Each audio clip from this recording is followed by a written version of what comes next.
আবুল হাসান রুবেল, কথা নিয়ে যদি কিছু বলেন। এটা তো মানে যৌক্তিক দাবি। এটা নিয়ে এটা আমি সম্পূর্ণ একমত এই বিষয়ে, এবং আরেকটু যুক্ত করি যে আমরা ইতিমধ্যে কিন্তু আজকেও একটা প্রোগ্রাম করেছি মানে এই ধর্ষণের বিচার এবং ইয়ের বিষয়ে।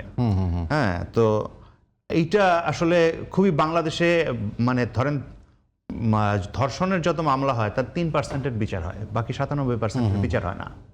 ফলে এটা বাংলাদেশে ভয়াবহ একটা পরিস্থিতি। এই ভয়াবহ পরিস্থিতিটা বহুদিন থেকে চলছে, এবং একটা এই সময়ে এসে এটা হঠাৎ করে আবার বেড়ে যাচ্ছে, এটা খুবই আতঙ্কের বিষয় এবং খুবই দুর্ভাগ্যের বিষয় আমাদের জন্য। এইটাকে অবশ্যই এবং বিচারের দুর্ঘটনাটাও আমরা চাই না, এবং সঠিক বিচারটাও সঠিক চাই, বিচার সেটি হতে এবং হবে। সঠিক বিচারটা যাতে ঠিক মতো হয় সেটার বিষয়ে সকলেরই আসলে সোচ্চার হওয়া দরকার, এবং সরকারের দ্রুততম সময়ে এ বিষয়ে আসলে ব্যবস্থা নেওয়া দরকার, এবং বিচার বিভাগেরও আসলে দ্রুততম সময়ে এই সমস্ত বিষয়ে বিচারের আওতায় এনে তাড়াতাড়ি বিচারটা করা উচিত।